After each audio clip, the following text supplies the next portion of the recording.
శ్రీ గురుభ్యో నమః. ఓం శ్రీ విఘ్నేశ్వరాయ నమః. ఓం నమో నారాయణాయ. ఓం నమ శివాయ. ఓం నమ శివాయ. కార్తీక మాసము, కార్తీక పురాణము 10వ రోజు. ఈ రోజున 19, 20 అధ్యాయముల గురించి తెలుసుకుందాము. ముఖ్యంగా చాతుర్మాస వ్రతము గురించి మనం వివరంగా తెలుసుకుందాము. మునిజనులారా, చాతుర్మాస వ్రతమును గురించి సవివరంగా వివరిస్తాను, వినండి. శ్రీ మహావిష్ణువు లక్ష్మీదేవి సన్నిధికి దేవముని నారదుడు వచ్చి వినయ వివేకాలతో భక్తి ప్రపత్తులతో తన ముకిళ్ళిత హస్తాలతో నమస్కరించి నిలబడ్డాడు. శ్రీహరి చిరునవ్వు లొలికిస్తూ నారదా క్షేమమా అని ప్రశ్నించాడు. త్రిలోకాలు ఎలా ఉన్నాయి అని అడిగాడు. మునులు జనులు సత్కర్మలతో సత్ప్రవర్తనతో అలరారుతున్న వివరాలు అడిగాడు. హే ముకుంద, లక్ష్మీ వల్లభ, లోక సంరక్షక, నీవెరుగుని విషయాలు ఏమున్నాయి? నేను వివరించగలను, అయినా నువ్వు చెప్పమంటున్నావు కనుక విన్నవిస్తున్నాను. లోకమున నరులు ఎవరి తీరున వారు మొదలుకుంటున్నారు. విద్యుత్ విధుల పట్ల శ్రద్ధ చూపకున్నారు. పుణ్యవ్రతాలు చేయువారు సైతం వాటిని నిర్విఘ్నంగా పూర్తి చేయటం లేదు. పరనింద, అహంకారము పెచ్చు పెరిగిపోయాయి. మధుమాంసాదులు, నిషిద్ధ ఆహారాల పట్ల మోజు కలిగి హింసలకు, దుష్కృత్యాలకు పాల్పడుతున్నారు. అట్టి వారిని సముద్ధరించి కాపాడుము అని సమస్తాన్ని వివరించాడు నారదుల వారు. అంత శ్రీ మహావిష్ణువు లోక సంరక్షణార్థం, ధర్మ సముద్ధరణ కోసం లక్ష్మీ సమేతుడై భూలోకానికి వచ్చి పుణ్యక్షేత్రాలు, పుణ్యతీర్థాలు, ఋషి ఆశ్రమాలు తిరుగుతూ ఉన్నాడు. వృద్ధ దంపతుల రూపంలో ఉన్న లక్ష్మీనారాయణులను నిరసించేవారు కొందరు కాగా, గౌరవించి అతిథి మర్యాదలతో ఆదరించేవారు మరికొందరైతే మరికొందరు.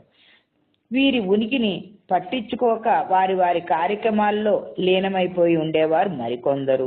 ఇలా ప్రజలు పలు రకాలుగా మసులుకుంటూ ఉండగా చూచిన రమామాధవుడు ఋషివాటికలు చూచేటందుకు బయలుదేరాడు. అలా వారిని సందర్శిస్తూ నయనసారణ్యానికి వచ్చారు. సూత సౌనికాదులు వారిని భక్తి శ్రద్ధలతో ఆరాధించగా వారిలో జ్ఞానసిద్ధుడైన యోగీంద్రుడు, హే హృషికేశ, మాధవ, మధుసూదన, హే పుండరీకాక్ష, మీ రాకతో మేము మా ఆశ్రమం ధన్యత్వం చెంది తరించాయి.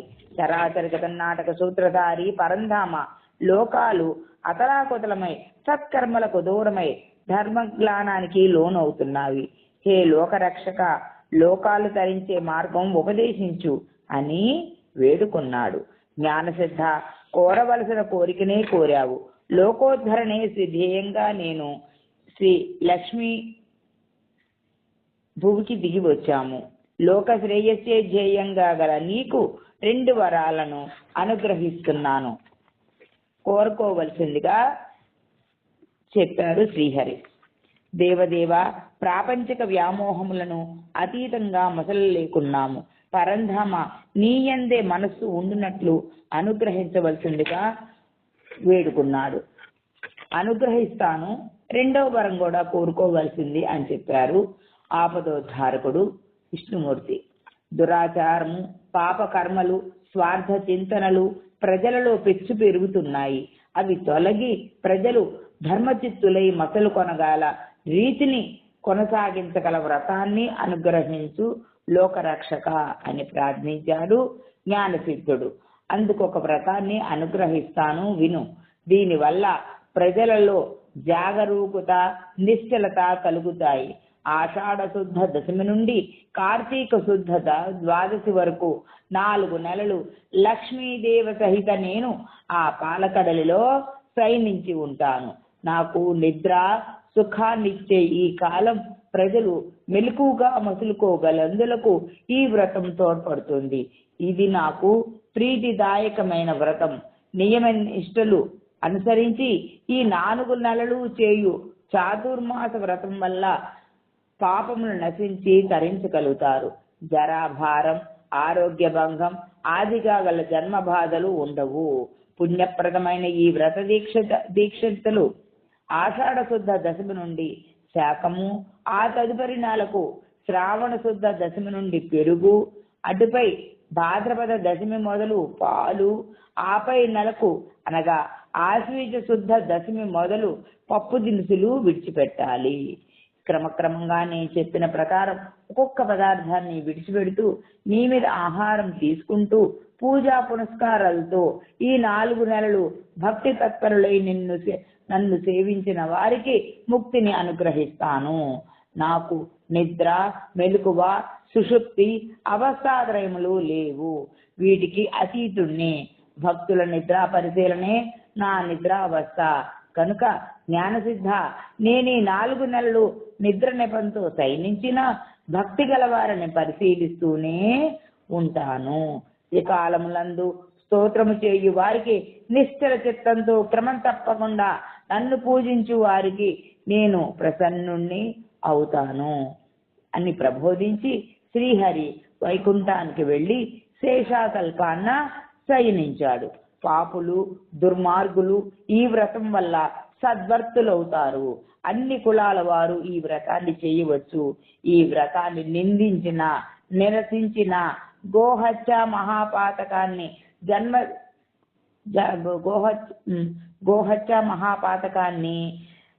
జన్మలు సురాపానం చేసిన పాపాన్ని పొందుతారు అని అంగీరస మహాముని వివరించారు. ఈ 19వ అధ్యాయం సమాప్తము. 20వ అధ్యాయం. మిథిలానగర ప్రభు జనక మహారాజా, ఈ కార్తీక మాసం 1 రోజులు పుణ్యకార్యాలతో పవిత్రమవుతుంది. కావున ఈ మాస ఔన్నత్యాన్ని ఎంత చెప్పినా తరగదు.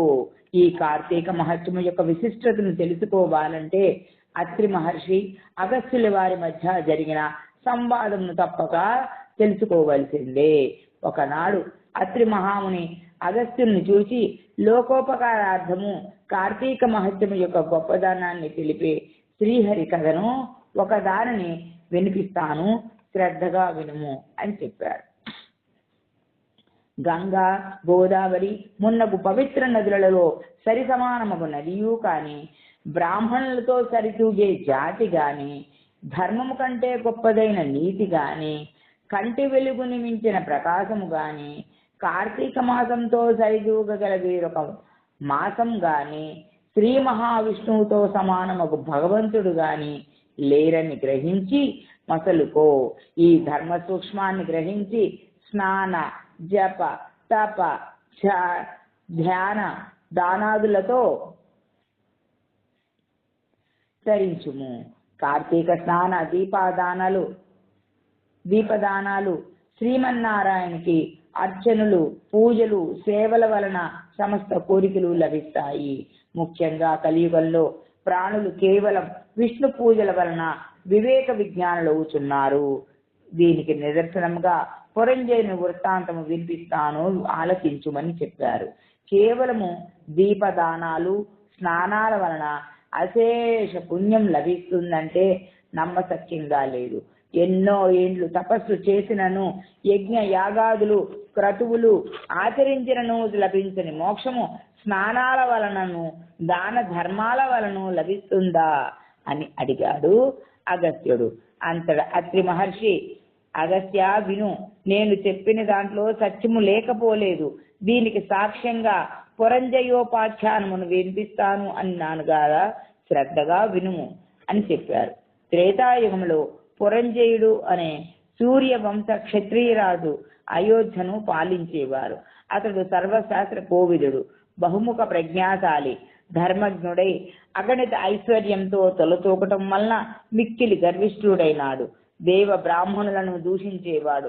వారు నాకంటే ఏం గొప్ప అంటూ వారి ఆస్తులను, ధనధాన్యాదులను అన్యాయముగా ఆర్జించేవాడు. సత్యము పలకడం అంటే అతనికి గిట్టేది కాదు.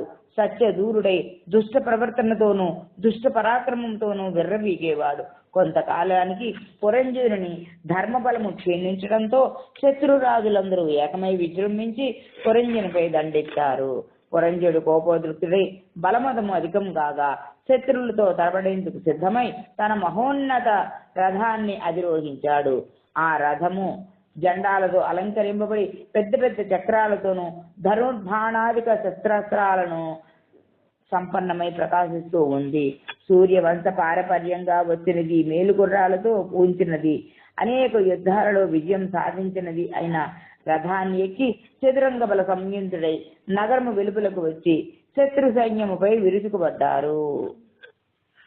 20వ అధ్యాయము సమాప్తమండి. ఈ పురంజయోపాఖ్యానం గురించి మిగతా భాగం రేపు తెలుసుకుందామండి. మరి రేపు కార్తీక శుద్ధ ఏకాదశి.